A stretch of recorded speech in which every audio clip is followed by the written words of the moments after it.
Welcome to everyone online as well. My name is Bev Cornaby. I am the Director of Policy and Systems Change Collaborations at CISL. I am also our Director of our UK Corporate Leaders Group, which will be relevant when I mention some of the things that we are doing. Just a very quick thing for those in the room. Fire exits are, you can see a signpost there and obviously round by main reception. If you need the toilets at all while you're here, again, they're round by main reception. For those that are online, please do use the Q&A. Those in the room, you can also join if you want and submit questions via that Q&A.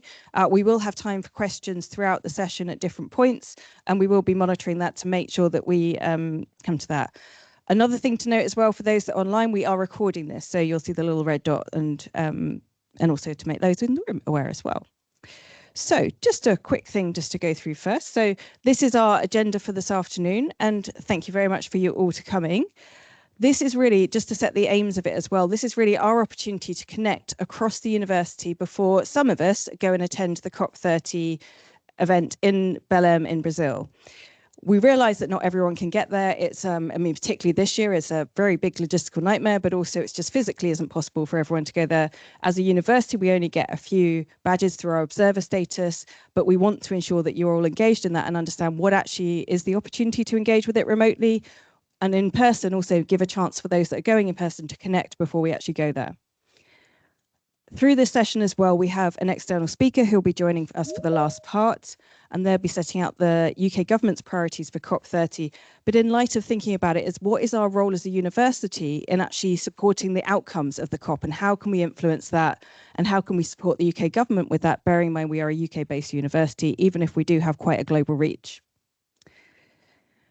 The first part of it, we're going to go through and actually have a bit of an introduction to actually what our strategy has been this year as a university, but then also explore that in more depth and give you a chance to actually ask some of those that have been involved in developing it and involved in delivering it, to kind of find out more yourself and kind of see how what you're doing may connect into that.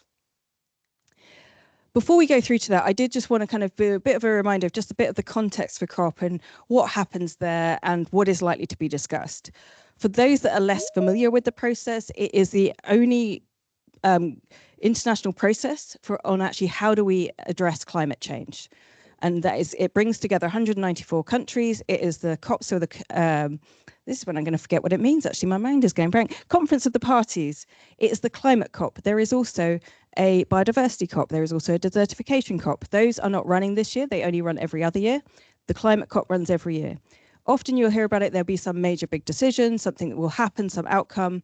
This year, we're not expecting necessarily one big outcome, but there are a number of things, targets and commitments that were made over previous years, some of which I've listed up here around things like the global stock take, the finance target, the details of those. How do we actually deliver those will be discussed at this COP. So although there won't be one big thing that we'll be really keeping an eye on, actually there's lots of things that are about the implementation side that will be really important. Because it is in Brazil, nature is going to be a key thing. Forests are going to be a key thing as part of that. And so it's likely that we'll see things coming out as well around Indigenous communities, but also around finance in that area. If you haven't seen it already, we actually at CISL produce a what to expect. Please do go and take a look at it. It sets some of these areas out in a bit more detail and kind of helps you understand actually what are the things to kind of look out for in terms of what is being discussed at COP. And there's certainly work that we're doing as well that gets referred to in that, because we've had quite a long history of actually, delivering work at the COP and also trying to influence through different ways. From our perspective, we do that through the business lens. So actually, how do we take the business voices there to be able to support it, seeing as them as critical in actually delivering climate action at a national and a global level. That is enough from me, though. I am now going to hand over to Professor Bascavira, who we're very delighted, who's come to actually talk about the reason for the COP30 strategy as a university, why this is important, and set up the discussion for the panel as well. Basca. Thanks, Beverly. I'll just stand next to you here.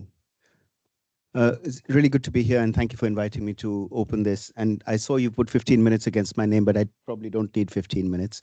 But I will say a little bit about why it matters to the university to be engaging in these COP processes. More generally, to talk about our sort of global reach as an institution and why it matters for us to be engaged in international conversations of this sort. and also then how we approach it in this particular cycle leading up to COP30.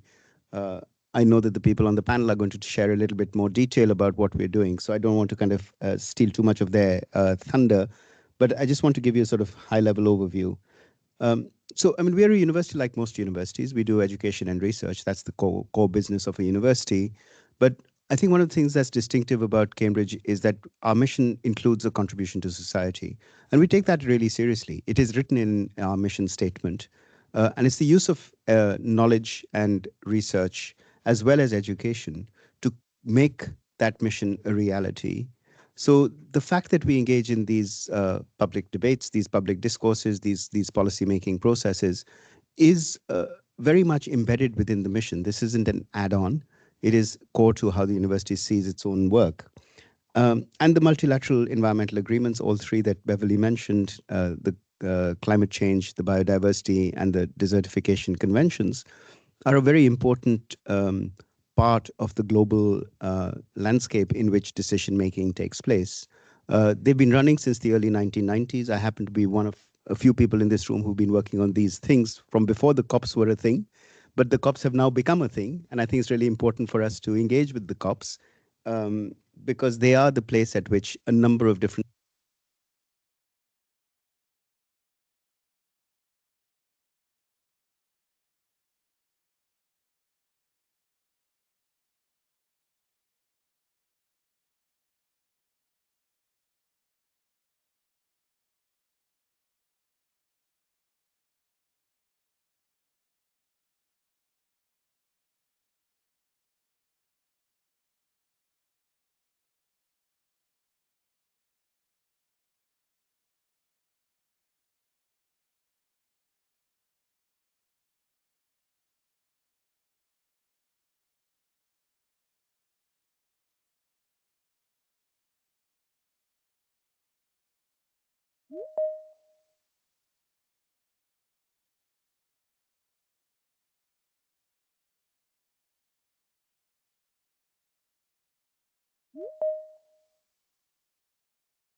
so uh, but in that process we actually created an internal community of practice of people who were engaging with the COP processes from different perspectives. And we also were able to identify our own sets of priorities for COP30, which resonated with the way in which we were hearing what the presidency wanted to focus on. So the three themes that emerged from that process were a theme around education, and you'll hear a little bit more about that. And education has always been something that the COPs have meant to focus on, but has been somewhat neglected in the COP processes. So we wanted to kind of draw attention to the importance of education. A second theme, which draws very extensively on the strengths of Cambridge around nature, which is a theme which connects the climate and nature debates. And again, it's already been mentioned, with Brazil being one of the hosts, being the host this year, it's likely that the focus on nature is going to be a really important theme, and that builds on the work that we're doing across Cambridge on nature. And Melissa will be speaking to that when she's on the panel. And the third theme, which again resonates a lot with why we're in this building in particular, is a theme around innovation and how important innovation is in relation to taking forward the climate agenda. So those were the three kind of organizational principles that were bringing our community together. And even though we weren't then going to be able to do something across those themes as a run up to the COP with the presidency, it felt sensible for us to sort of continue to organize ourselves across those themes. And we've sort of prepared some position statements which enable us to talk about the work that we're doing across those themes. You'll hear more about that later.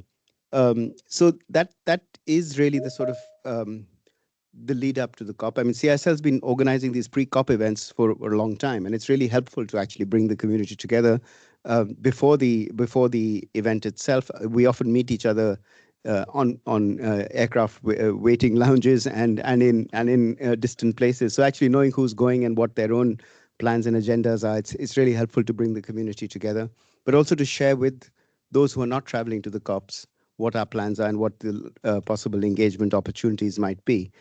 We normally have a wash up afterwards as well, and I'm sure we will look forward to that. But this is in anticipation of what will be happening, and people are going to be very busy for the next couple of weeks, both preparing for the COP and then actually participating in it. I think just in closing, what I want to sort of emphasize is that The last 12 to 18 months have seen a lot of pressure on climate action. It's under pressure for a number of reasons. I think there's a collective uh, departure from the political and economic ambition that had characterized maybe a few years ago. And we can see that there are reasons why governments are being forced to move away from those ambitious goals and targets. Um, but there's also a growing impact of misinformation and climate denial, which is becoming particularly important in the way in which media and social media is being constructed these days. So again, as a sort of knowledge-based institution, which is really core to what we bring to this debate, I think universities need to continue to show up, because what we can do is to continue to focus on what information we can share, which will enable higher quality, better decisions to be made. So I don't think we can abdicate that responsibility. And it's really important for us to take that seriously. We do this in a context where the old geopolitical order is clearly in some form of crisis. There's a retreat from multilateralism, uh, but the COPs represent the coming together of the community that really cares about the future of this planet that we inhabit. And I think the university has to continue to play a role in that. So I'm obviously very grateful for all of those who are taking time out of their very busy lives and schedules to contribute to the agenda at the COP. But it comes with the imperative that this is so core to what we as an institution should be doing, and working with humility and in the spirit of collaboration, because we are one amongst many players. But I think being there and being able to participate in those discussions is the best way to make that contribution. So let me hand over to the rest of the panel, and I'm really looking forward to the afternoon. You don't need to hear more from me. Fantastic. Thank you so much, Bhaskar. And if I can ask the panel to come up and join me, please.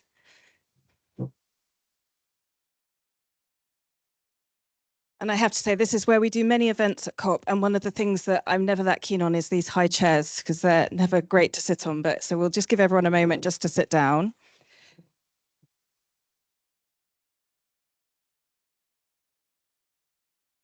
So through this session, we're going to go a bit more into depth into the different areas of the COP30 strategy, as Bhaskar mentioned.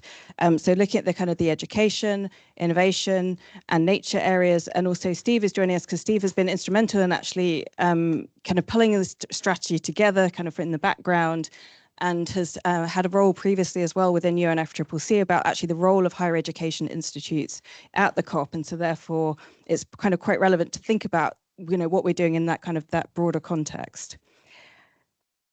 I'm going to hand over first to each panel member in turn to actually introduce themselves. They're going to say just a few minutes about their area and what they're doing, and also kind of how they turn up at COP as well. So I'm just going to go in order down here. So Elliot, if you would like to go first. That's that. Yeah, brilliant. Thank you, Bev. Hi, there's a sort of CISL takeover going on because my name's Elliot. I am one of the exec directors here at CISL, and I'm responsible for our work bringing together policy engagement, work with the financial community, organising business into conversations to try and unlock systemic change. And actually, maybe it's worth just taking a moment to say welcome to our building. But for those of you who don't know CISL, hello. Yeah. We are an impact-driven institute within the university. And so we do exec education, accredited education.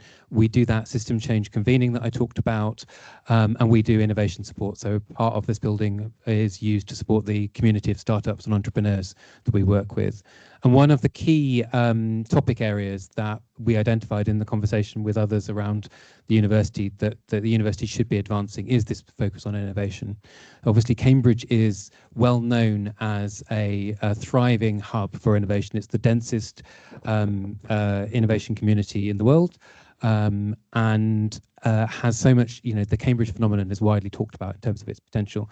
And as we look around the world at where we are making progress, we can see that innovation is a key part of, a necessary but not sufficient part of, where we are making progress on the problem. So if we look at what's happening in the power sector, where renewables and energy efficiency and electrification is taking off, and you're starting to see the progress that we are making on climate change coming from that area, that's been really key. But obviously that hasn't just been about a discovery, because actually some of those things, like, you know, solar panels were used on the moon landing in 1969. So it is about the enabling environment. It is about the efforts that were used to pursue that. So a key focus, a key area that of interest for Cambridge to pick up as part of the conversation at the COP is how do we not just shine a spotlight on what innovations are possible, but also align things like the policy environment, the access to capital, the cultural support, the infrastructure, to enable those infrastructures and innovations to take off and transform markets. It's got to be about thinking about what's required in that kind of wider transformation that would allow us to make progress on climate change. Thanks. And it's great to be here today as part of this event. I'm Christine Ersden. I'm the Global Director for Climate Education at Cambridge University Press and Assessment. And I'm here today representing the education strand of the Cambridge COP30 strategy and the work that we're doing. That representation also includes the Faculty of Education and also Cambridge Zero as well. Just to talk a little bit about the reach of us in terms of our education. I mean, obviously we've got, I think it's over 20,000, 24,000 students that are taught within the Cambridge ecosystem within Cambridge. But also what I'd like to draw attention to in terms of our education reach is the tens of millions of people that we reach through curriculum, content, assessment, qualifications in schools, institutions, ministries of education, through the work that our global publishing and assessment arm, Cambridge University Press and Assessment, does. So why do we engage with COP or with the COPs? Sorry, I've lost my place. That was bound to happen, wasn't it? So why do we engage with the COPs in the broadest sense? And really echoing what Bhaskar said, we engage because it's part of our mission in order to contribute to society. On top of that, you know, we do have the responsibility and the capability to be part of the solution, if you will, to tackling these the climate crisis or related crises, however they impact on people. As Cambridge University Press and Assessment, we're a relative newcomer to the COPs. This will be our third COP that will be in attendance. And we engage with COP because, you know, we believe that education can and must be part of that solution. And it's fundamental in bringing about those changes in terms of how individuals behave, their lifestyles, and also in terms of the knowledge and skills that we actually need to transform economies to make those transitions. The aims of the pillar, the education pillar, in terms of the COP strategy, they're twofold really around climate justice and education. And what we're looking to do is strengthen and support education systems as they work towards that just transition. And we also want to enable global engaged citizens for their own meaningful and impactful action.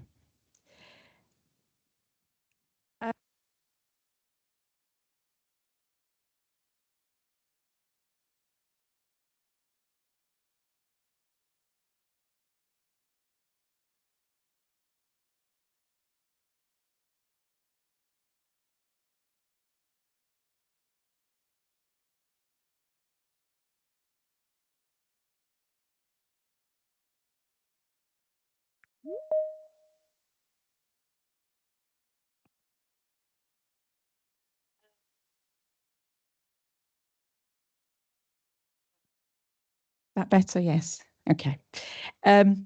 So the education pillar within the university's strategy for COP30, again, I'd just like to finish by saying that is really important, because to bring that innovation that Elliot has talked about, to enable that research, it's education that builds that intellectual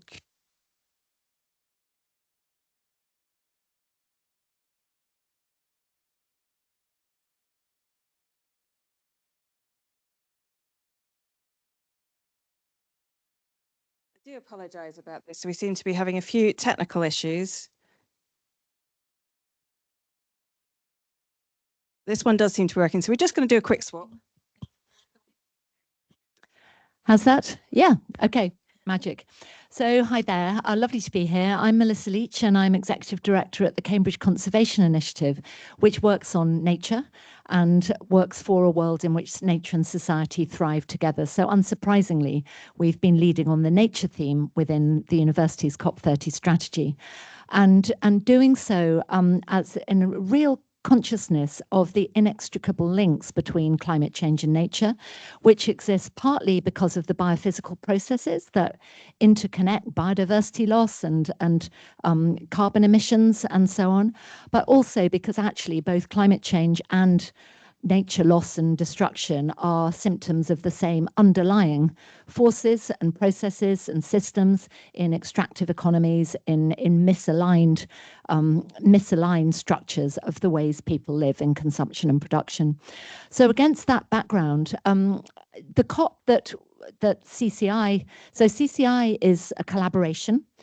It brings together the university, particularly through the Conservation Research Institute and the ecologists and geographers and plant scientists that make that up, but also reaching out across all disciplines and all schools in the university with 10 of the world's leading conservation organizations, and we're co-located in the David Attenborough building. So what CCI does is positioned to integrate knowledge and research and education with practical action and policy. And that's why we get engaged with COPs, because it's a real chance to do that.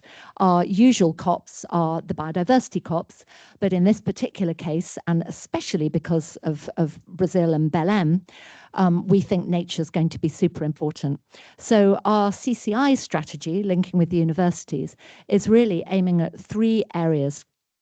Firstly, and with an overarching aim of foregrounding nature, climate, but also justice synergies and making those work in practice. So 3 particular ways we're trying to do that. The first is around aligning negotiation commitments. So countries, nations produce NCDs, nationally determined, NDCs, nationally determined contributions for climate change. They also, for biodiversity, produce similar things called NBSAPs, National Biodiversity Strategy and Action Plans. We think those should be better aligned.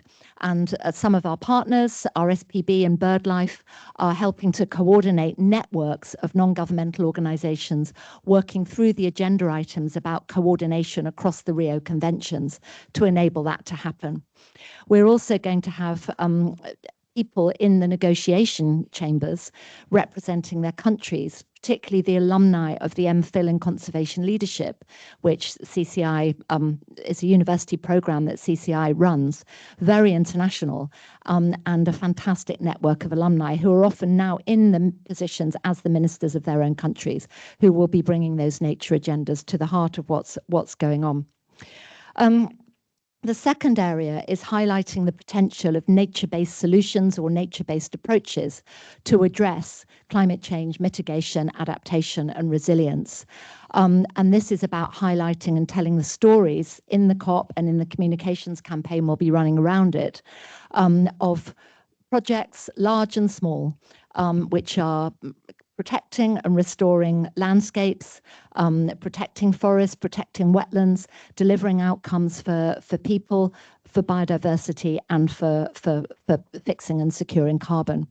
We've got a particular focus on making sure they really work.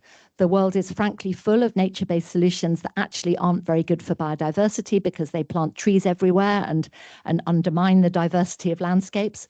There are often many that aren't very good for people either because they end up putting fences around forests or wetlands and dispossess people whose livelihoods and rights depend on those. And this is where our justice element comes in, and we'll be particularly attuned and very pleased that there'll be such an Indigenous peoples presence at the COP to make sure that those nature-based solutions are just as well as effective. And then the final area is finance, because nature-based solutions, reaching synergies, also requires money. And I think there are 2 really important things to watch at this COP, which we'll be looking at through the collaborative initiative on nature finance that we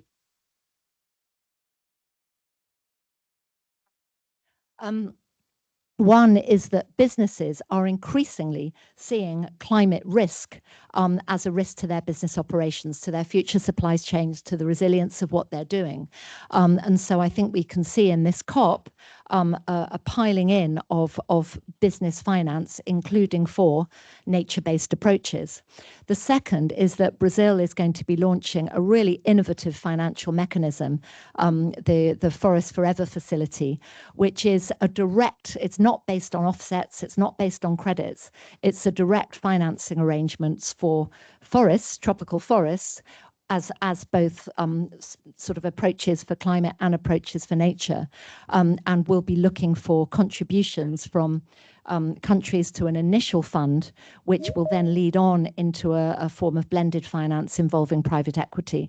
So we'll be tracking that as part of a broader aim to enable nature to be financed for climate and synergies for people too.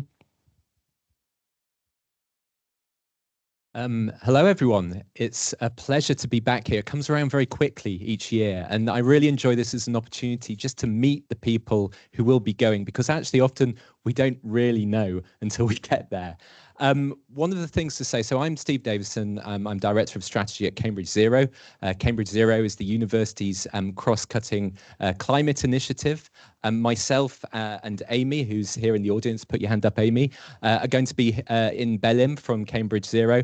I'm focusing primarily on the role of universities. This is my interest. This is why I've got involved with this strategy. Universities as actors and as enablers for kind of knowledge mobilization. I'm very interested in building communities of universities globally, and so the bit of the UNFCCC structure that I'm involved with, and I should probably, this is a brief plug, I've just published I've put up a blog on the UK Universities Climate Network outlining the 5 tracks for that academics and universities can engage with COP.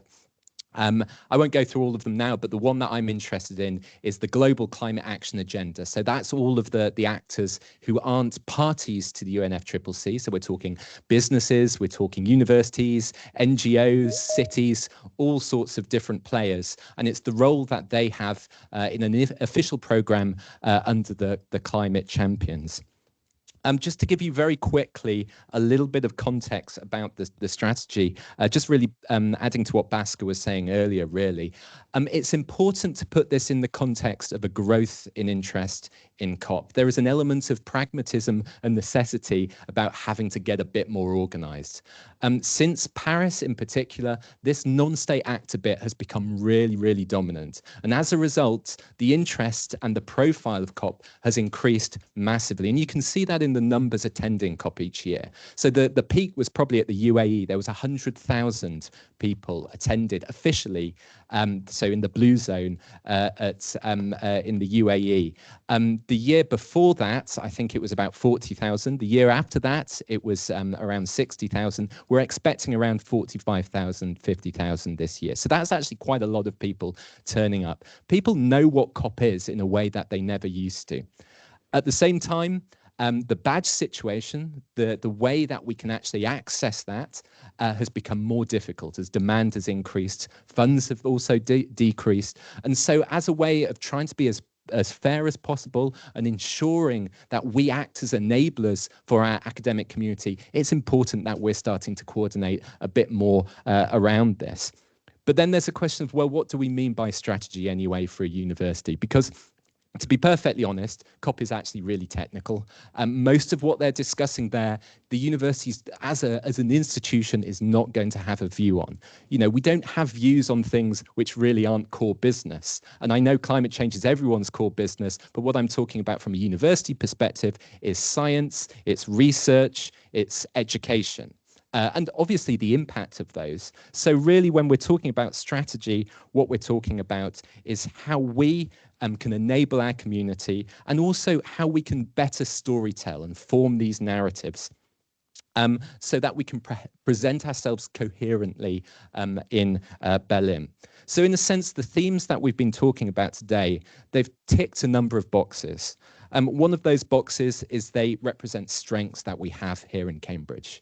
areas where there is a kind of, you know, like a cluster of activity, of expertise, and where we have stuff to say. They're also aligning with priorities at COP30. So we talked about the nature, obviously, innovation as well. The education one's becoming increasingly important because there's a track called ACE, and it's just about to renew, and that's the bit that covers education. And also, we want these to be broad enough that they can cover a broad range of expertise. So we're talking broad strokes here. That's on purpose.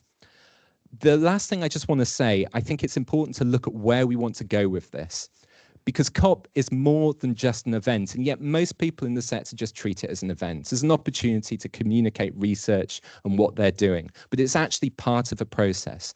And so what we want to do moving forward is looking at this much more as a point in time, a drumbeat, but not an end in itself, and start to engage a bit more with some of those other formal mechanisms. I mentioned ACE. There's also a research dialogue that takes place in Bonn, which is the sort of 6-month point before COP.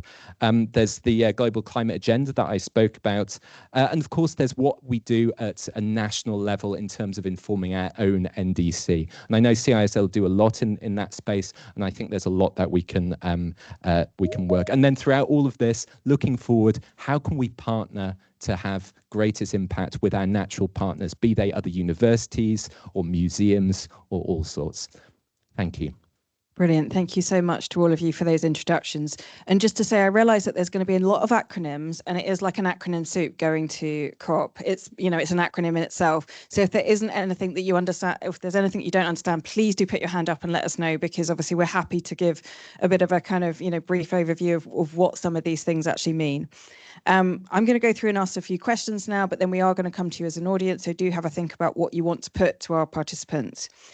The first question, I am going to go to you, Steve, and that is, obviously you're talking about the role of higher education institutes, but also the fact that this is a process. We talk about the negotiations that happen at COP. They go beyond the COP as well. And really, how can we effectively contribute knowledge and expertise to inform that decision making? Gosh, that's such a... So I think that one of the problems we have with COP and the UNFCCC space, it's so large, it's complicated. And actually, the best way, if you can think about our role as enabling the expertise within our community, whether that's the university community or the wider Cambridge community or even the higher education community, just being able to help navigate that and understand what some of those mechanisms are that I was talking about earlier.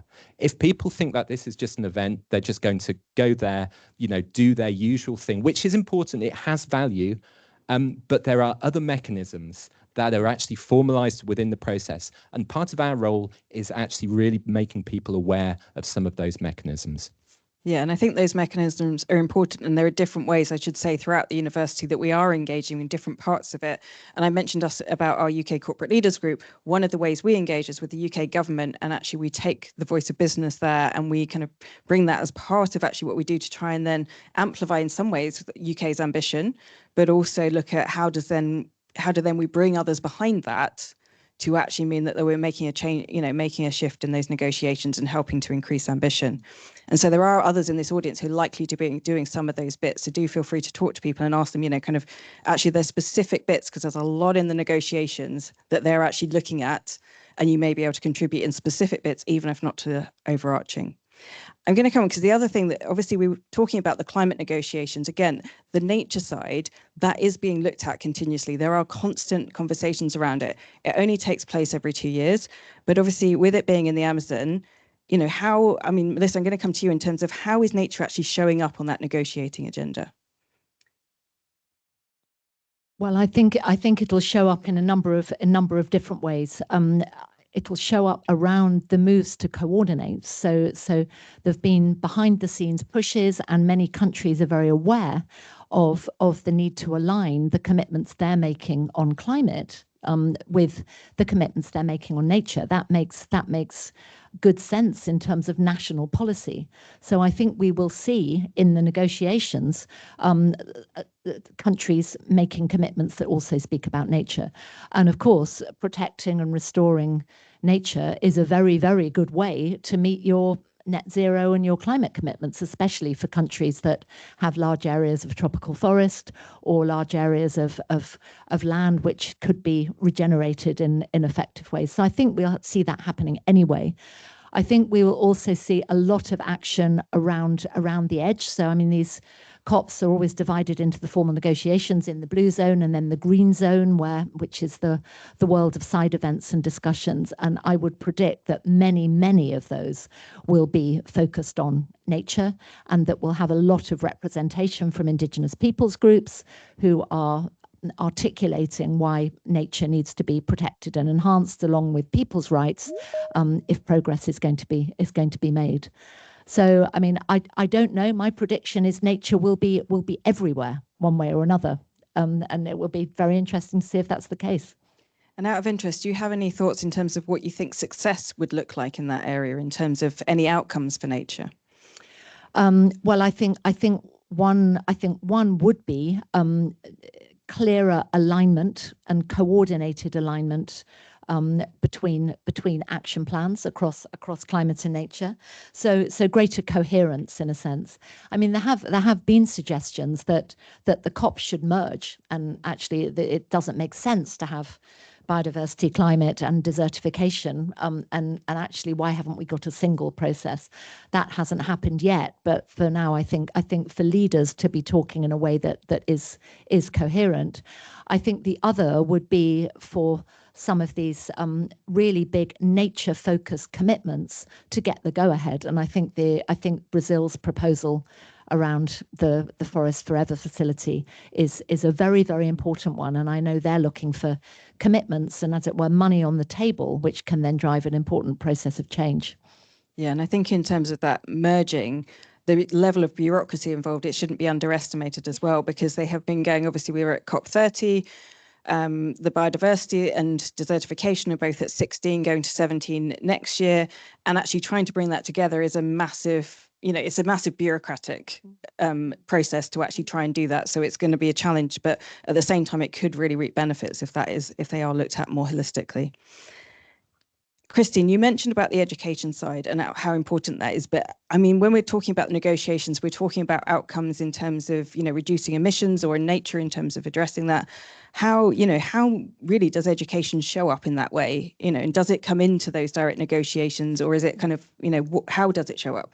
Yeah, so it is there. And I think Steve mentioned ACE, Action for Climate Empowerment, which is the framework and the process by which education is included in the UNFCCC negotiations and the Paris Agreement. So it is there, and education is there. It's one of the 6 pillars within the ACE process. A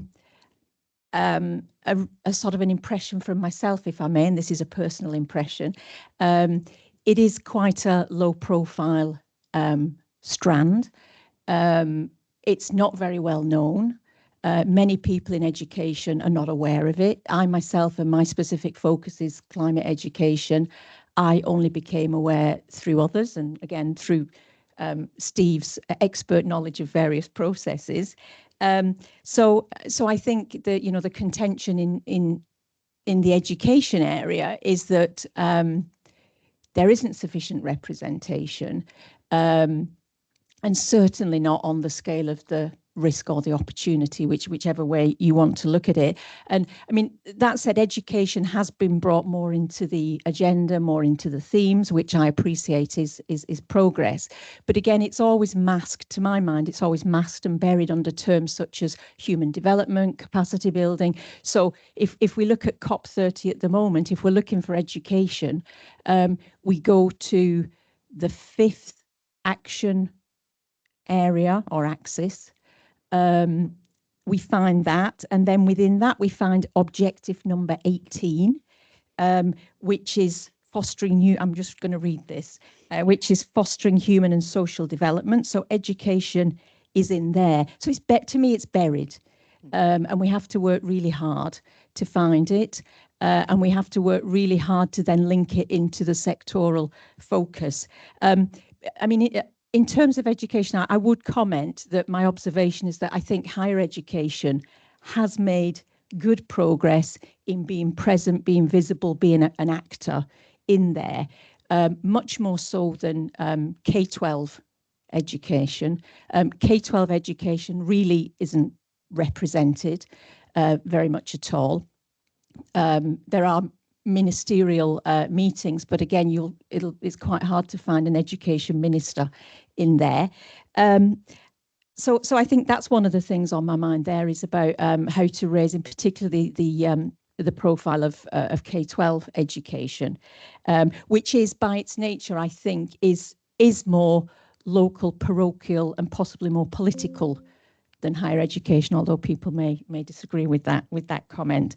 But I think also education needs to show up, because if it doesn't, someone used an expression. I was in a round table with Amy recently, and somebody used they said something, and they said, if education isn't part of the solution, then it's part of the crisis. And I found that quite shocking, quite compelling. It was a nice soundbite. But we've got to work really hard, because there's a completely different way of looking at that. There's a completely different viewpoint on how education is part of the solution in terms of sort of helping us with mitigation, for really building the foundations for adaptation, and really enabling individuals to make progress as well. So it's improving, but I think we need to do more. And I think Steve mentioned that next year, I think ACE resets its sort of 5-year plan. So that's an opportunity. We've got to engage with that next cycle, that next 5-year plan. And it's probably worth noting, actually, I mean, I've been to the COPs now for a number of years, but actually bearing in mind that we're on COP30 this year, I think the first time there was an education pavilion. So within that blue zone, which is that bit which requires the UNFCCC badge to get into, there are country pavilions. So they have, each country, if they choose to, they will have a pavilion where they can present talks. There has only been an education pavilion for this first time, I think it was 4 years ago. In terms of the universities, it's been quite challenging to have a universities pavilion. There has been some. This year, I don't think there is. Is there one? Can pass on the.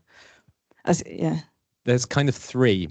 Well, 2 of them are science pavilions. So one of which is the pavilion run by the IPCC, and I think the University Côte d'Azur is a partner there. There's also a planetary solutions pavilion, which is also very research focused, and a higher education pavilion, which Ringo. I won't go into the detail of what Ringo is. It's a constituency body at COP, and the International Sustainable Campus Network and various other organisations have come together. All of these pavilions cost a lot of money. That's part of the problem. That's what prevents a lot of these voices from being heard. Yeah, and just Ringo is the research. Basically, each group of observers has a name.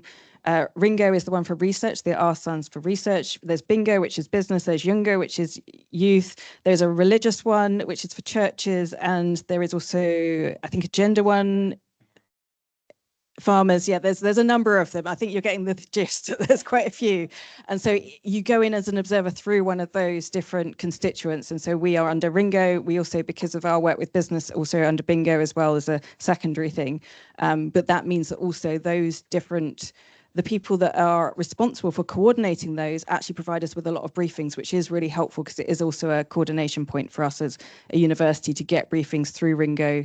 I can't think of who actually runs that for Ringo, but and also through the ICC, which is the International Chambers of Commerce, for Bingo, which means that we actually get a lot of briefings and insight that we wouldn't otherwise have. So it actually helps us with keeping our knowledge up to date.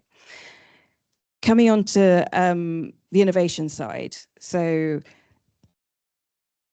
the question here, I think, is slightly different. We know that innovation turns up in COP. There is a lot of talk in terms of actually the innovative solutions, technology, and I know there's a lot of negotiating tracks around that.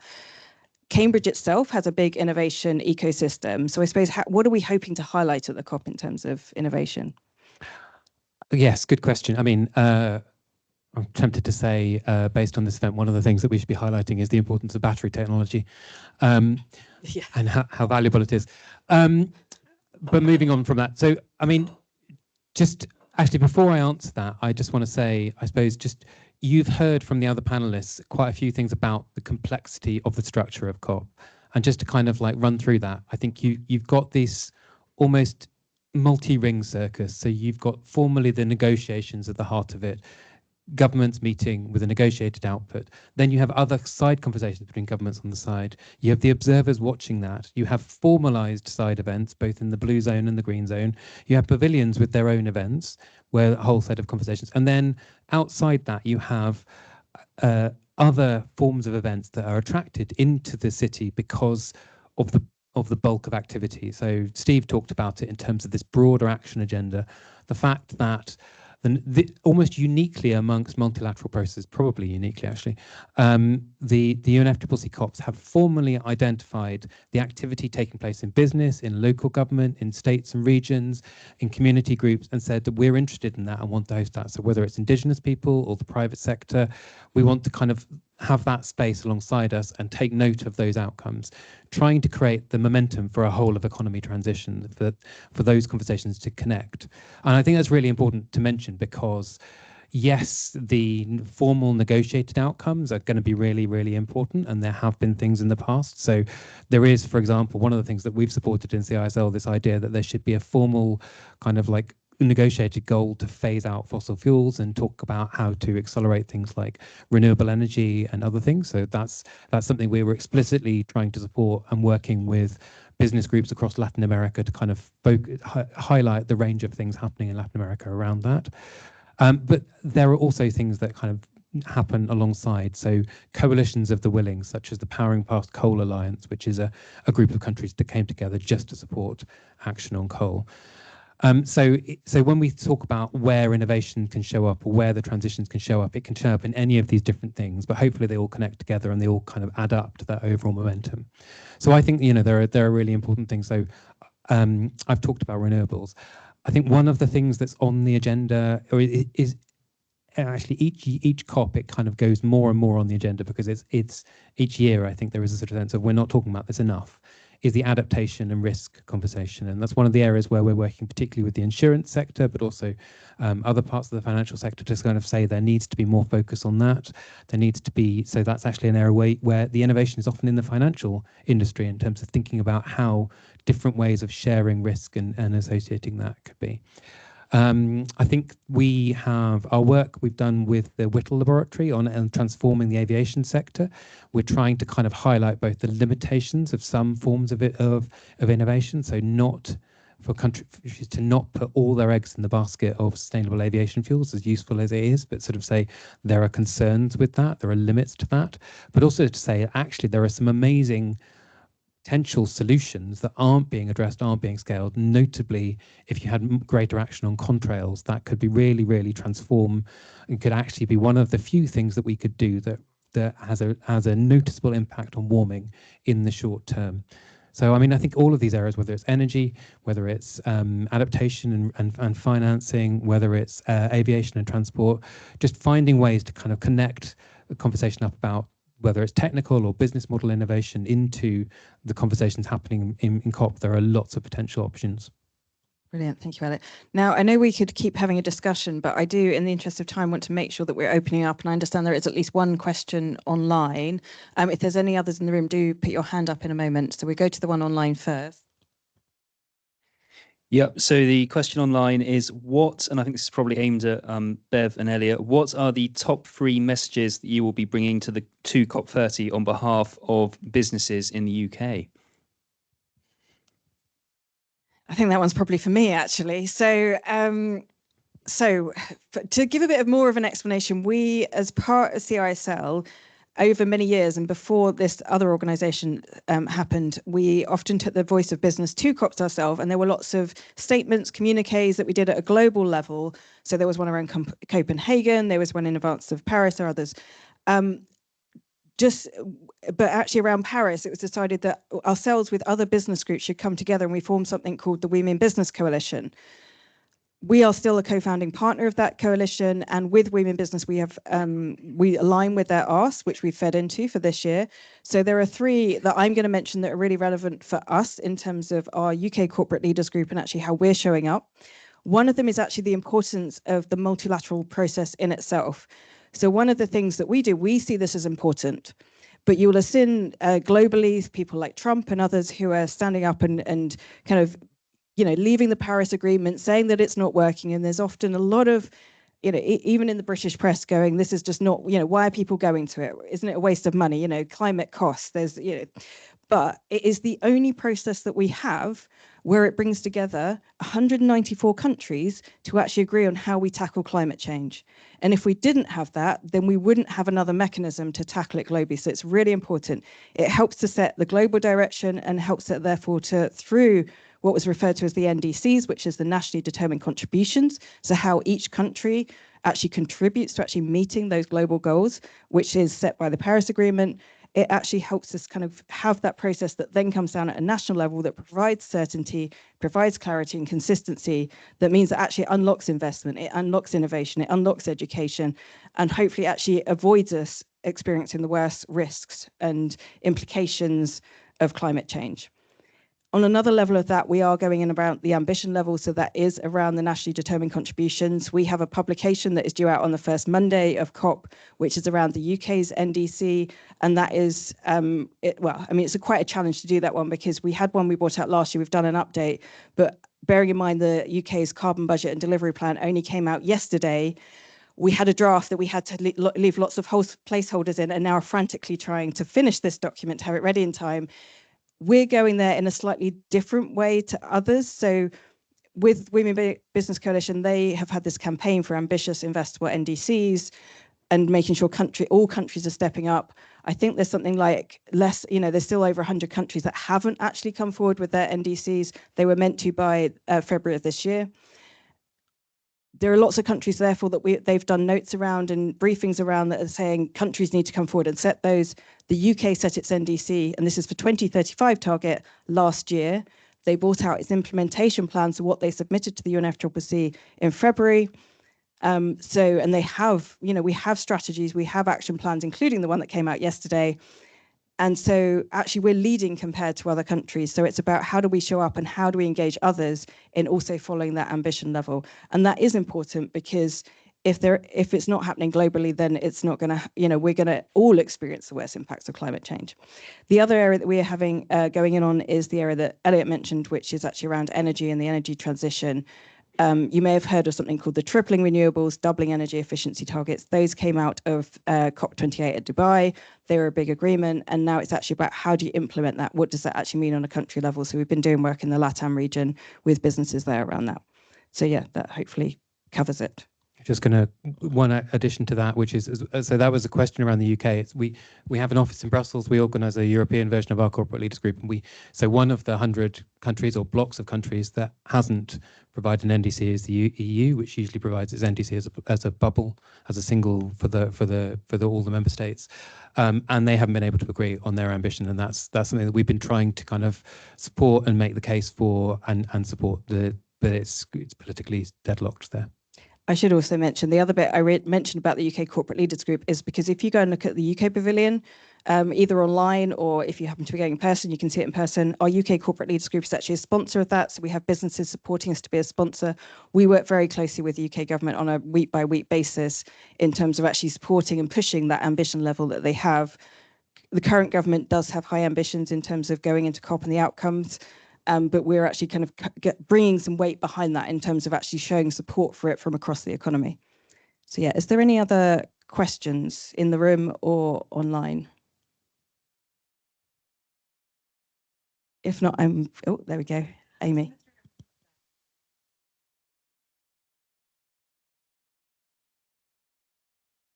Just because it's wonderful to have you all sitting here thinking about it.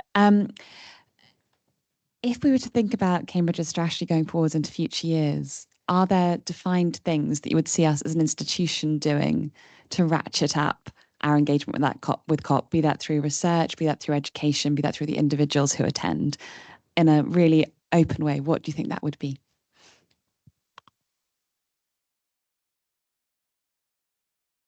Everyone's pondering that now, in case you're wondering about the pause. Who would like to go first on that one?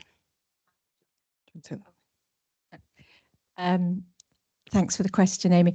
I'm going to sound like a broken record, but I think as as Cambridge, what I'd want us to be doing is, again, continuing our focus on education. And again, if ACE is the mechanism, and it is the mechanism, and it is a process, as Steve has said, then how do we really ratchet up our support of ACE and ACE's voice and the ability for ACE to also have a stronger cross-sectoral ambition and impact?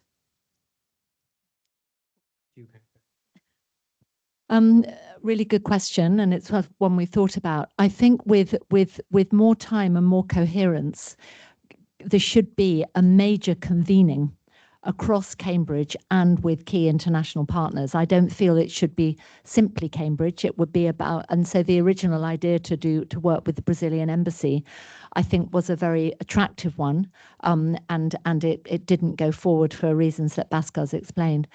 But Cambridge has enormous convening power. Cambridge is global. It's not just a small city here. And we are able to cross those boundaries between research and education and policy and practice, and to work across sectors. So I think there is enormous opportunity for Cambridge to be joining up with others to do a really major piece of convening. It's not going to happen every year for every COP. But I think I'm keen that we consider what might happen on this kind of road or river to 2030, which is the drumbeat that Steve talked about. What point in those drumbeats would it be time for Cambridge really to step up and bring people together? For now, I think we're doing it through events like this, through a communications campaign, and through some informal connections. But I do believe we could do more. And just to sort of reinforce that, but also maybe situate it in a longer term vision, I think, climate change, solving climate change is a marathon, not a sprint. It's something that we have to transform the whole of the economy. We have to transform a lot of things about how we live. It also fits alongside a whole set of other things, and I think that really speaks to an incredibly powerful role for institutions like Cambridge, for universities. It is about society thinking about how change happens, and leading thinking, leading voices, leading education, enabling that change to happen in the smoothest, most positive, most publicly useful way possible. And I think in some senses we should kind of imbibe that as part of our mission as an institution. I don't think it should be climate change on its own. I mean, I think, as I say, it's part of a whole set of transformations. But I think the lesson of the COP is change is happening, but also change needs to happen, and we need to think about how to guide it and how to lead it and how to shape it. And I feel like, as a university, we can lean into that through our education, through being a space where difficult conversations can happen, through surfacing the kind of solutions and trying to get them implemented and scaled up. All of those areas are really key and should be really useful to society. Brilliant, thank you. Any other questions? Thank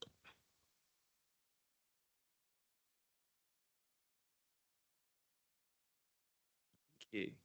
Hi, this is maybe for Melissa, because you mentioned it, but could you share more about the financing? You sort of mentioned that there's going to be a new financing program.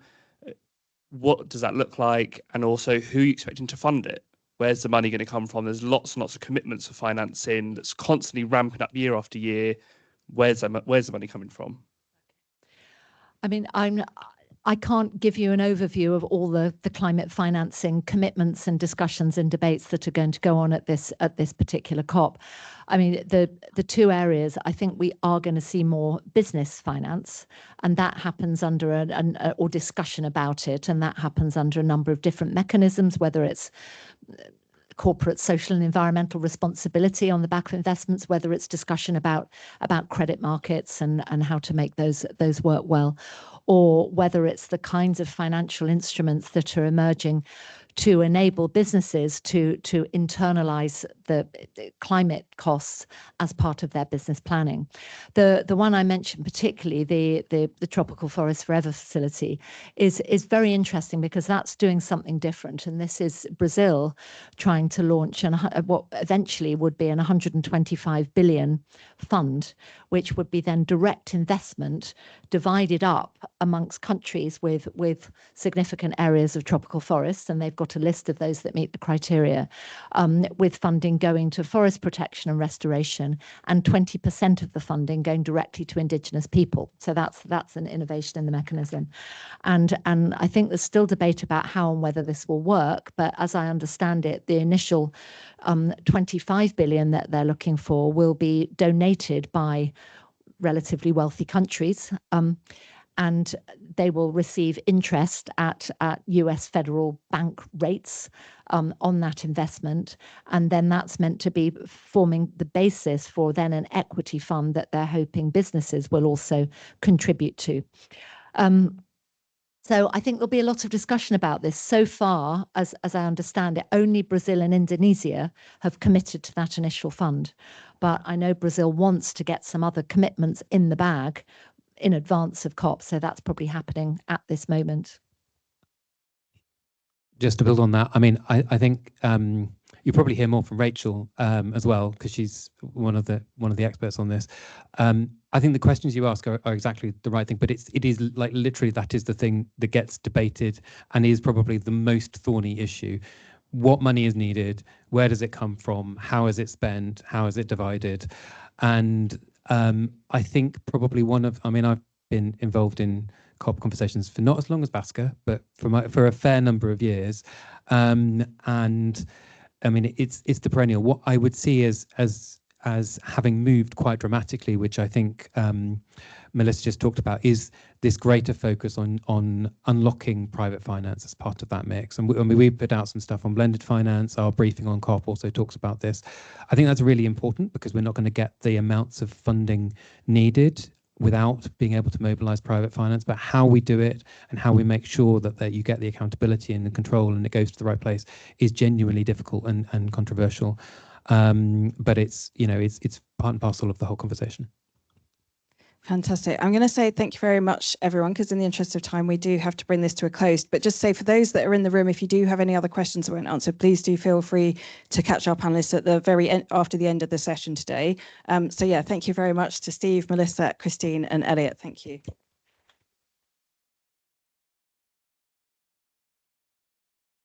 No, I have to say, I'm really delighted to have Rachel join us, not least because I know that having seen her a few weeks back at an event, she said to me, I've barely got any days at home before I get to COP. She was so busy. So I'm really delighted we've got her online. Hopefully we'll have her up on the main screen in a minute. There we go. Fantastic. So Rachel is one of two special envoys that we have. So we have these positions were they've been there for a number of years, but they were empty for a while. And then Rachel got placed into the one on climate. We also have Ruth Davies as well, who's got a special envoy status in nature. So they're very involved in these international conversations. And we're delighted that Rachel is joining us now to talk about the UK's government's priorities for COP30. So I'll hand over to you, Rachel. Thank you. Thank you very much, and thank you for the invitation, and thank you for all that you do at Cambridge, across the university. Rachel, just to say we can't hear you for a moment. We're just sorting out. Sorry, we've had some wonderful technical issues today with some of our equipment. Can you hear me now?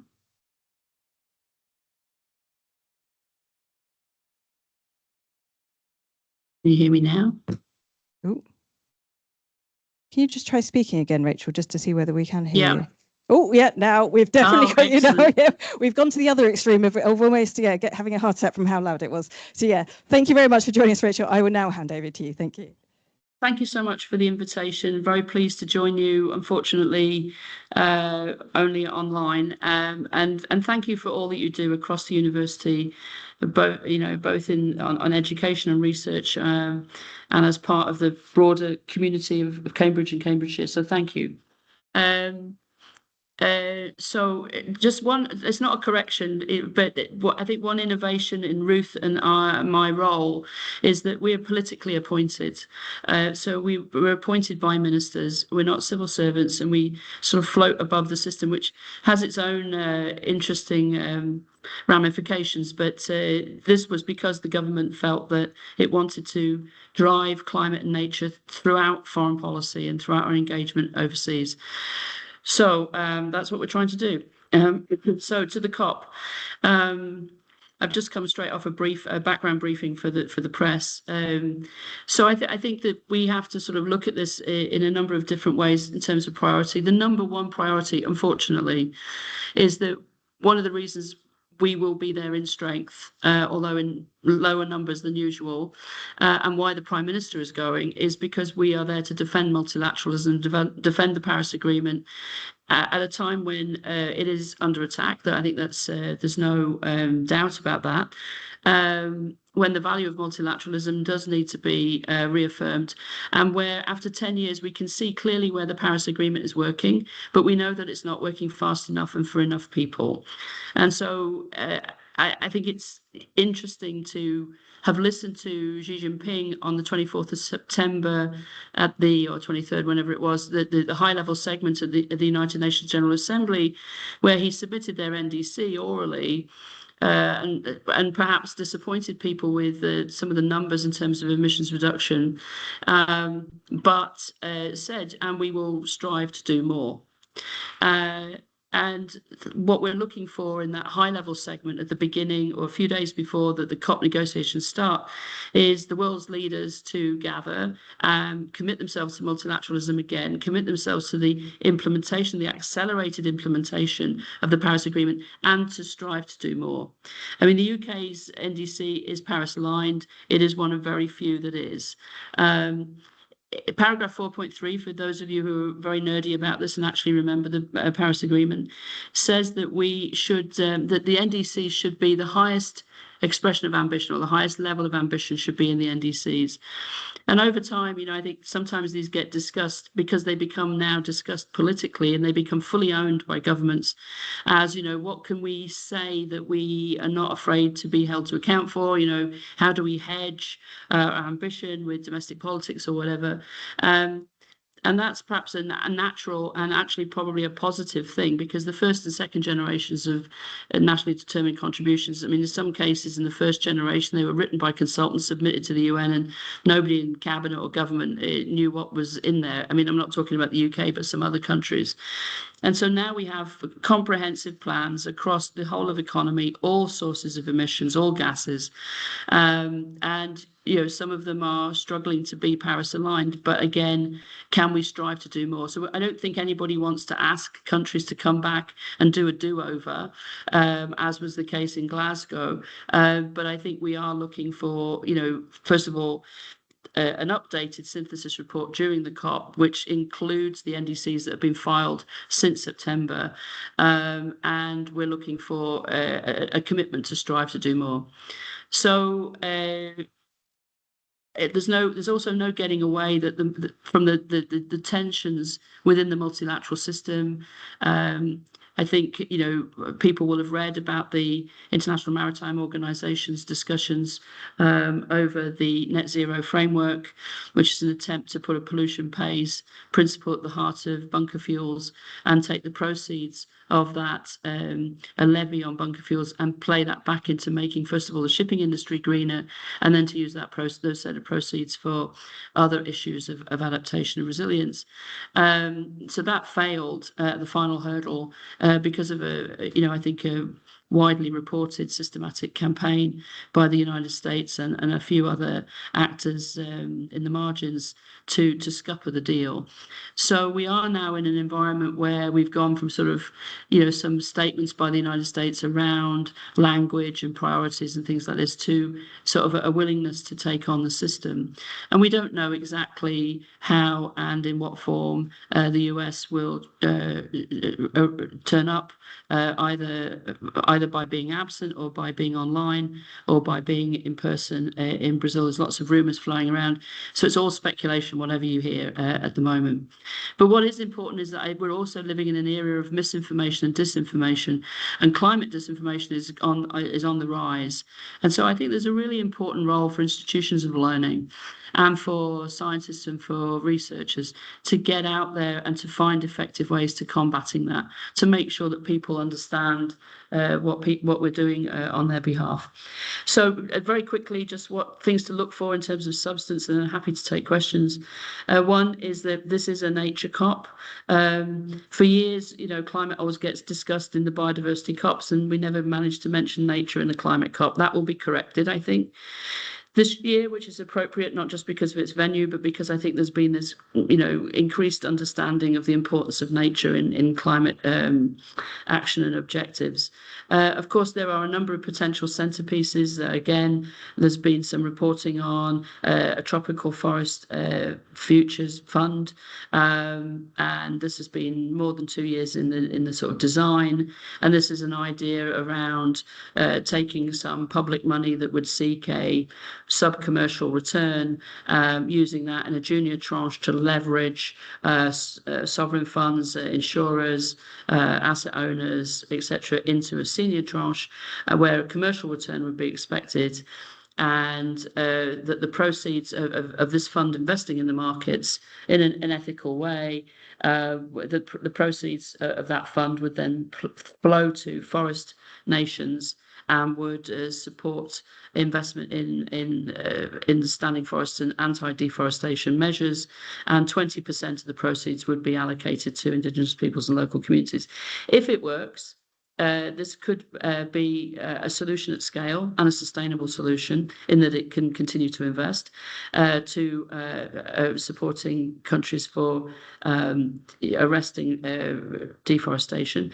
If it works, it's also a model that can be replicated for other global public goods. I think there'll also be announcements on sort of collaborations and work on carbon markets, both compliance, voluntary, and some of the Article 6 outcomes. Because the Brazilians, I think, are very attuned to the push coming from developing countries to move and to grow the carbon markets quickly, because it's a source of revenue for them, but also a way to sort of right size and correct where investment flows should be going. I think it makes sense for many companies in the developed world, especially those in hard to abate sectors, who need some kind of signal that they can use the markets within specific rules and parameters in order to be able to speed up their transitions.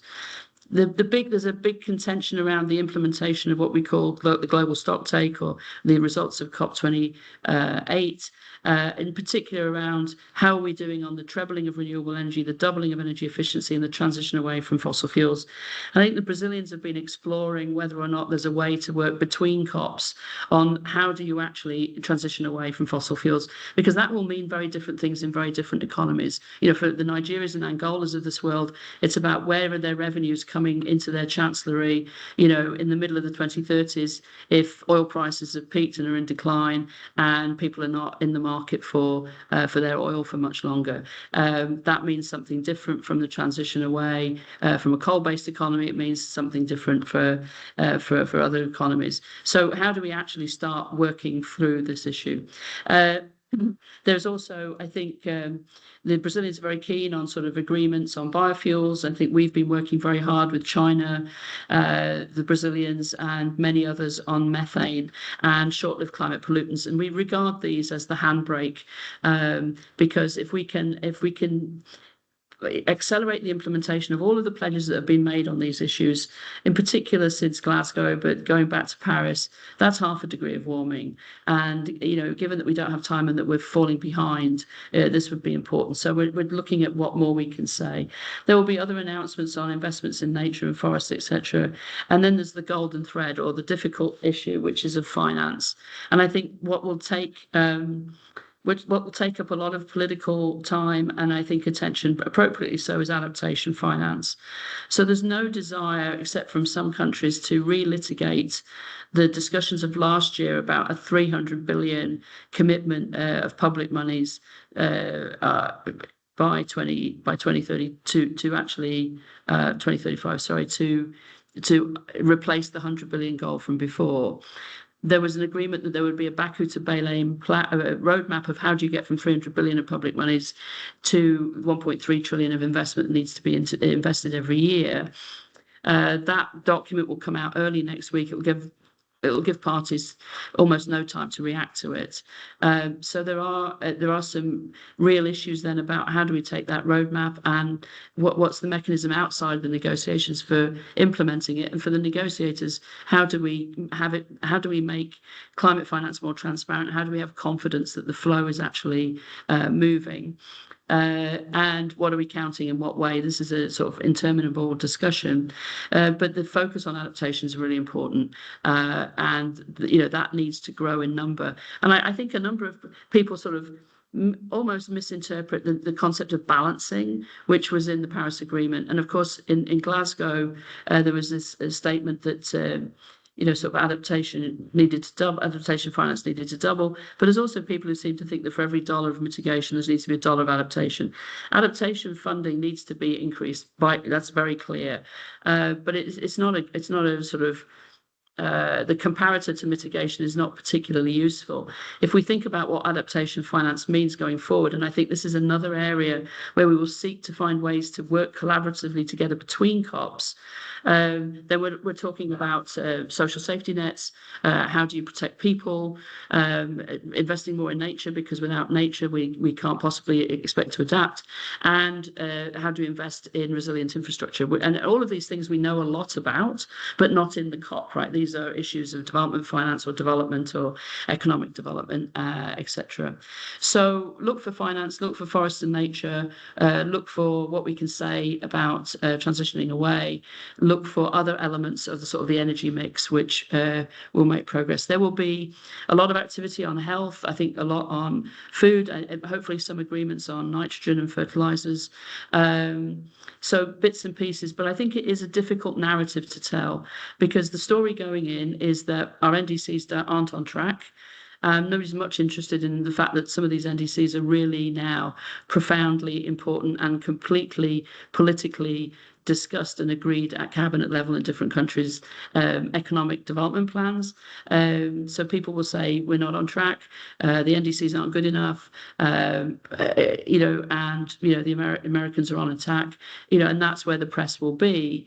And I think, how do you counter that, acknowledging that that's not incorrect, but that the real story outside of the negotiations is that there's more money flowing into clean energy than into fossil fuel energy. The speed of the transition is quite extraordinary in a number of key economies. A number of key economies are striving to do more, and they will. And we're actually finally at a point where we've realised that investing in nature is critical for everybody's survival, and that it's actually investable. It's not something that we just have to give handouts to. So probably the most difficult politically COP for probably, well, easily since Paris, but probably since before Paris.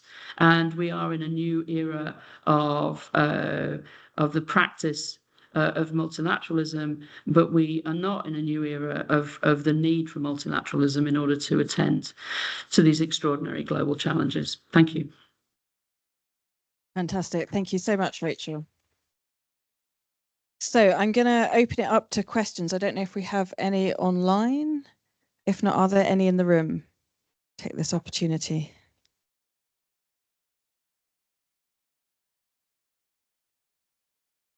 Everyone's being very silent, Rachel. I don't know why. There is a hand. Sorry, Charlie Wharton from the Chemistry Department. Was that a kind of news flash that Keir Starmer is going? Only if you don't read the mainstream press. Yeah, I was going to say, I think it's been known for about the past week. So they will actually, so yeah, he will be going there for the World Leaders Summit, which is happening next week, so ahead of COP. So it's probably worth saying that this COP is slightly different in the fact that instead of being contained just to the 2 weeks, the World Leaders Summit is next week, so in advance of it. Prince William will also be there because he is there for the Earthshot Prize. So that is something that he does around innovation and entrepreneurship in terms of a global prize. And I don't know whether, is Ed Miliband still also going to the World Leaders Summit, or is it just Keir? No, so the Leaders Summit will be the Prime Minister and Secretary of State. The Prime Minister will only be at the Leaders Summit on the 6th. So most leaders are only going for a day. So he'll be there on the 6th.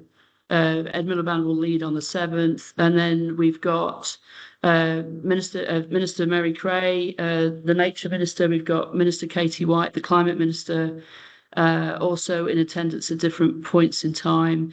The Prince of Wales will be in Rio and then coming up to Belém for a day at the Leaders Summit. And I'm sure I'm forgetting a minister. I'm going to be in trouble now, but and there's some question mark about the attendance of the Deputy Prime Minister as well. So yeah, there will be some. Right, we've got a question at the back as well. I'm just going to quickly get there. Thank you.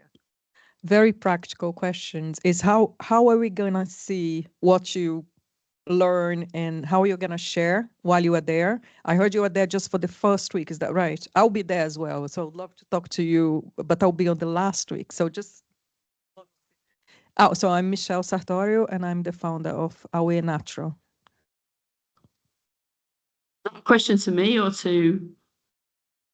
I think partly for you, Rich. I mean, there is a question there, I think, as well, of how does the UK government share what it is doing whilst there, which probably it's not always been the most vocal actually while there, and it's not always spoken to the media and always update. But I think we certainly speak to the UK government regularly and try and get those information back, and we'll try and share that as well back to the university. But are there anywhere else you can suggest, Rachel, that people go to kind of get updates? Yeah, so actually, it's a really good question. I'll be there the whole time. I'm for my sins. And then we've got a stripped down delegation just because it's a small city and it's very expensive, etc. But we've got all the parts there, and just I think as a sidebar, we will also have consular services there, and the embassy from Brasilia is providing a lot of services.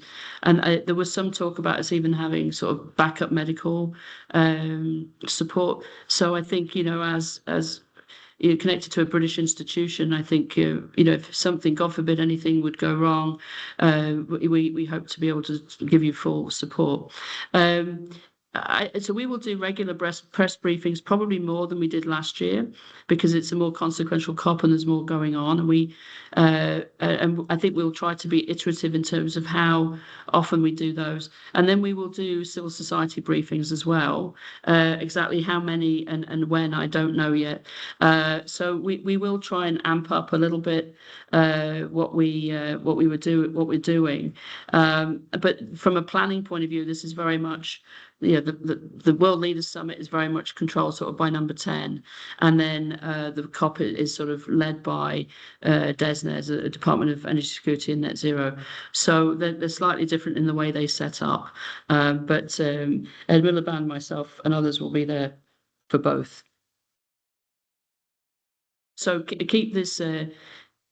Keep the channel open, and I think dates and times and frequency will be communicated in due course. Brilliant, thank you, Rachel. We've got two further quick questions that we'll just try and pose before you have to go. Thanks, Rachel. Isabel Morris from Cambridge Zero. I wanted to ask, so what do you think are the challenges for the UK politically, particularly at this COP, and then which international partners are you looking to work with, particularly at this COP? Okay. We'll put the other question as well. Yeah. Brilliant, thank you. Head of Amy Munro 4, Head of Education at Cambridge Zero.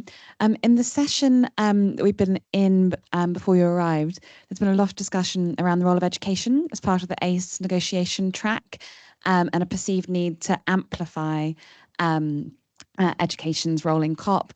I think especially given the UK's predominance in terms of providing education internationally. I just wondered if there was anything you can say in terms of UK positioning on education within climate negotiations.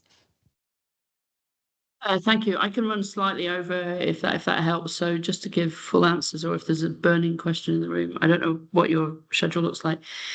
So what are the challenges? I think, look, one big challenge is communicating why this is important back to the British public. And obviously, within government, within political parties, within Parliament, there's a different view around the extent to which the British public is interested. Well, we know that the British public is interested in climate action. They're interested in lower energy bills. They're interested in our relationship to nature. They're interested in clean water, clean air, protection from floods, protection from extreme heat, right? We know that. Are they interested in the sort of toxic weaponization of the phrase net zero? Not so much, right? But so the challenge is communicating back. And, so if we're going to the Amazon, right, why is it important to British people that the Amazon remain intact, right? Why is it important that the Congo Basin is not denuded? Why is it important that the forests of Southeast Asia are there? Well, because your food bill is going to go up, because your food security is going to be directly affected. But explaining that in a way that doesn't sound too dystopian and sounds like realistic, but also doesn't frighten the living daylights out of people, because there's something we can do about it, which is helping countries prevent that deforestation. I think these are the stories and the narratives, and I think the British public wants us to be part of a multilateral system, wants us to be working together with other countries on solutions that will benefit them and benefit other people. Remember that across our television screens now for the last couple of days and for the days running up to COP will be the impact of Melissa, and with the extent of the Caribbean diaspora in the UK, and the number of dual nationals, the number of British people that can trace their origins back to that part of the region. This is on our watch. This is within our family, and so again, being able to tell that story. So I think that's one. The second is, yeah, I mean, we're committed to a multilateral system, and one of our biggest diplomatic partners and trade partners has decided to not only absent itself from the Paris Agreement, but has now gone on the direct attack on the climate change agenda. And so this is an area where we have to navigate, an agreement to disagree agreeably, right? Which brings a whole set of,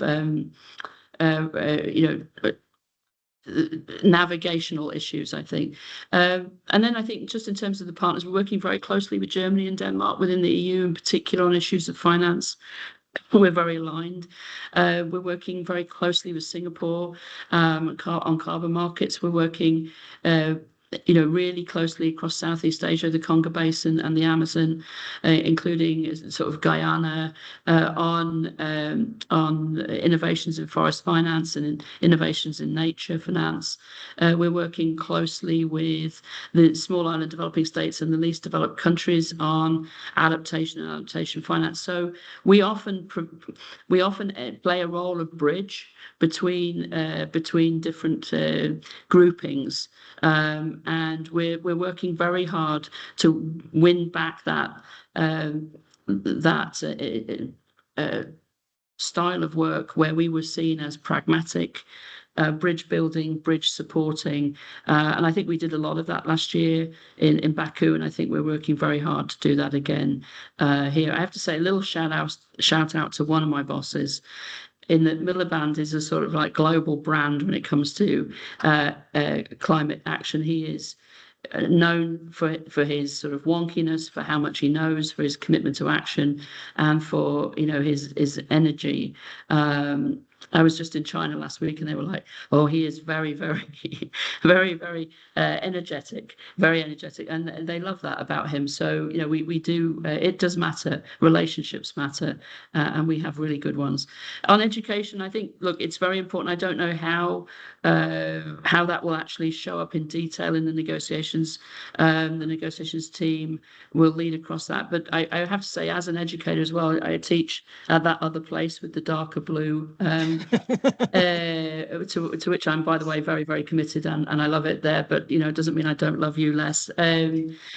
But I'm very struck by the challenge that climate change now brings to education, and that's basically the questions of how you make education safe, right? So I previously lived in Massachusetts, and making sure that the school systems could open on time in the summer, because we were suffering extreme heat events well into the school term, and then obviously at the end of the school year as well, it was getting hotter earlier. So this is a school system built to be warm in winter, and now it needs to be cool in summer.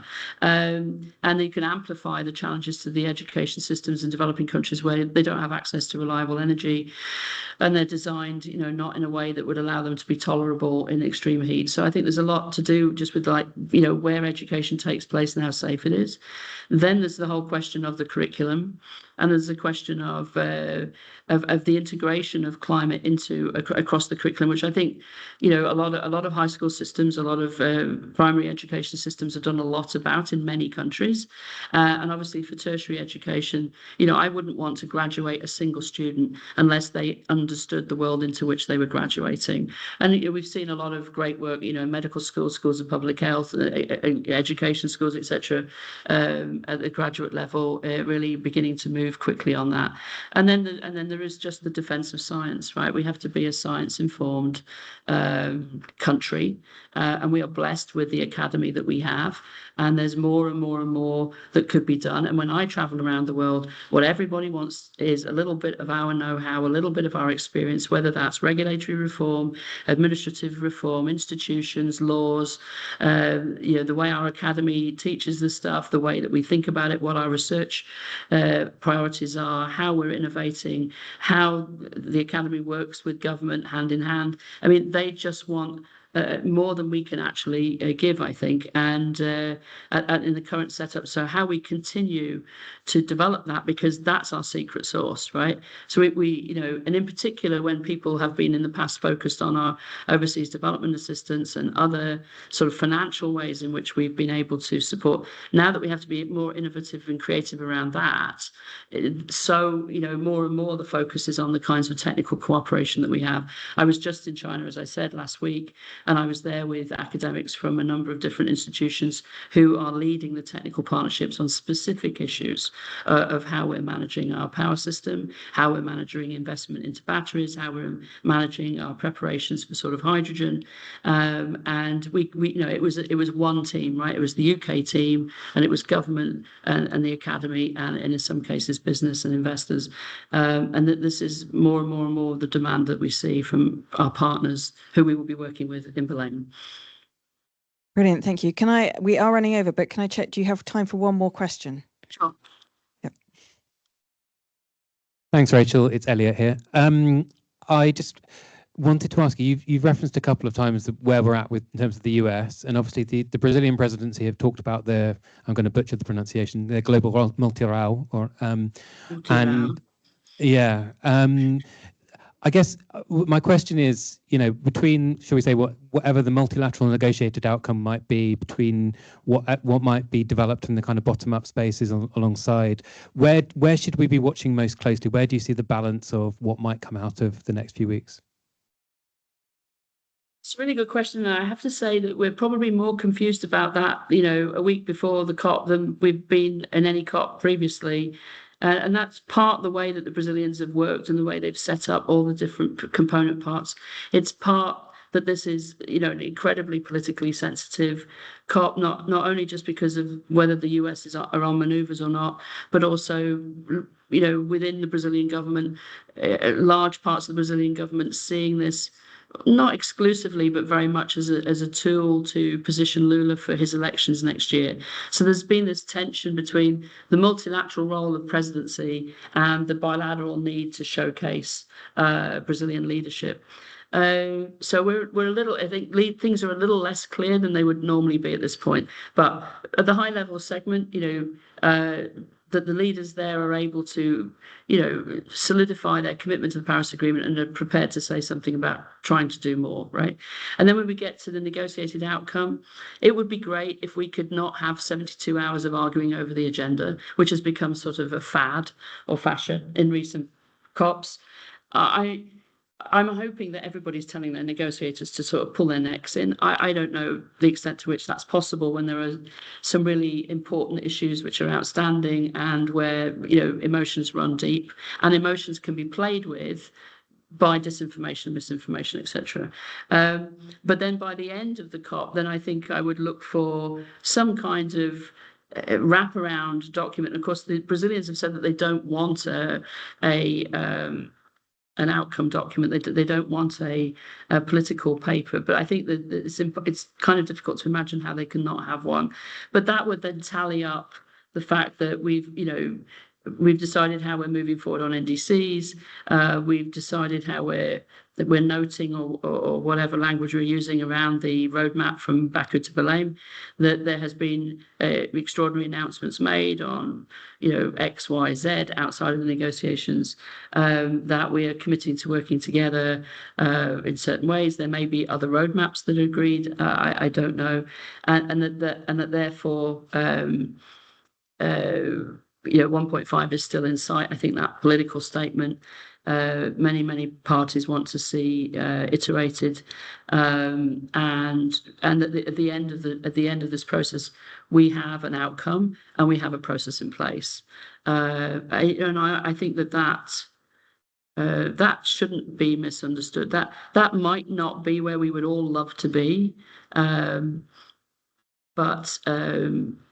If we tried to design this process again today, we would never get to where we are. And so we need to protect the only place that we have to talk about global climate change at this time. Brilliant. Thank you so much, Rachel. We're going to have to bring it to a close now, but really helpful insights. And for those of us that will be there in Belém, hopefully we can connect with you while you're there as well and continue some of this conversation. So just thank you very much from all of us. Yeah, good luck and travel safely for those of you going. Yeah. And good luck to yourself as well with all the conversations and negotiations you're going to go into, both there and I presume still in advance of COP as well. So thank you. For those in the room and online, thank you very much for bearing with us while we slightly ran over. Just very quickly, a few things. Just if you want to know what some of us are doing at COP, I think it's probably best if I just send out links following this. There is going to be information on a Cambridge Zero page. We also have our own COP hub that is available that will have information on our events, particularly for those that aren't there in person, how you can join those. That includes, so we have an official side event that we are part of as the university, which is on the, for those that don't mind listening in on a weekend, which is on Saturday the 15th in the evening in Brazil, which is, I think, later in the evening actually in the UK. And also there is an event that's due to take place, but I think just in the interest of time today, I won't give details. We'll follow up with that for you all that registered. And if there's anything else that we can share with you as well, we will do. So thank you very much to those online and into the room. And yeah, we look forward to continuing to connect with you. Thank you.